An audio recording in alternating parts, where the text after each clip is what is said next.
கடந்த ஆண்டு செப்டம்பர் 27 கரூர் மாவட்டம் வேலுச்சாமிபுரத்தில் நடைபெற்ற தமிழக வெற்றி கழகத்தின் தேர்தல் பரப்புரை கூட்டத்தில் திடீரென கூட்ட நெரிசல் ஏற்பட்டது. இந்த விபத்தில் 41 பேர் உயிரிழந்த நிலையில் இந்த விவகாரம் இந்தியாவையே உலுக்கியது. தொடர்ந்து இந்த விவகாரத்தில் உச்சநீதிமன்றம் தலையிட்டு சிபிஐ விசாரணைக்கு உத்தரவிட்ட நிலையில் சிபிஐ இந்த விவகாரத்தில் வழக்கு பதிவு செய்து விசாரணை மேற்கொண்டு வருகிறது. இந்த விபத்தில் உயிரிழந்தவர்களின் குடும்பத்துக்கு தமிழக அரசு சார்பில் 10 லட்சம் மற்றும் மருத்துவமனையில் சிகிச்சை பெற்றவர்களுக்கு தலா 1 லட்சம் நிவாரணமாக வழங்கியது.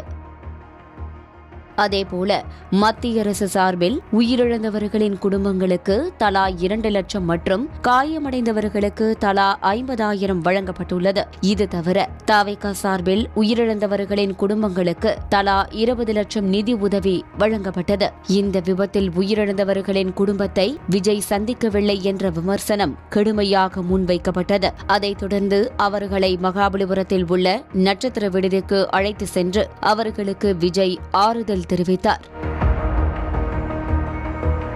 உயிரிழந்தவர்களின் குடும்பத்தினரை நேரில் சென்று சந்திக்காமல் அவர்களை அழைத்து வந்து ஆறுதல் தெரிவித்ததும் சர்ச்சையை ஏற்படுத்தியது. தவிக சார்பில் விஜய் கரூர் செல்ல அப்போதைய திமுக அரசின் கீழ் செயல்படும் காவல்துறை அனுமதி அளிக்கவில்லை என்று கூறப்பட்டது. தொடர்ந்து தவிக ஆட்சிக்கு வந்துள்ள நிலையில் அவர் விரைவில் கரூர் சென்று உயிரிழந்தவர்களின் குடும்பத்தினரை சந்திப்பார் என்று எதிர்பார்க்கப்பட்டது.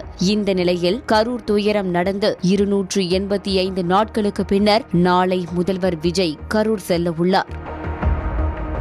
இந்த பயணத்தின் போது கரூர் துயரத்தில் உயிரிழந்தவர்களின் குடும்பத்தினரை சந்திக்க உள்ளதாகவும் அப்போது அவர்களின் குடும்பத்தில் ஒருவருக்கு அரசு வேலைக்கான பணி நியமன ஆணையை வழங்க உள்ளதாகவும் செய்திகள் வெளியாகியுள்ளது. அதே நேரம் இதற்கு தவிக அரசுக்கு ஆதரவு அளித்து வரும் இரு கம்யூனிஸ்ட் கட்சிகளும் எதிர்ப்பு தெரிவித்துள்ளனர். இவ்வாறு பல்வேறு சர்ச்சைகளுக்கு இடையே விஜய் மேற்கொள்ளும் இந்த கரூர் பயணம் தமிழக அரசியலில் பெரும் பரபரப்பை ஏற்படுத்தியுள்ளது என்பது குறிப்பிடத்தக்கது.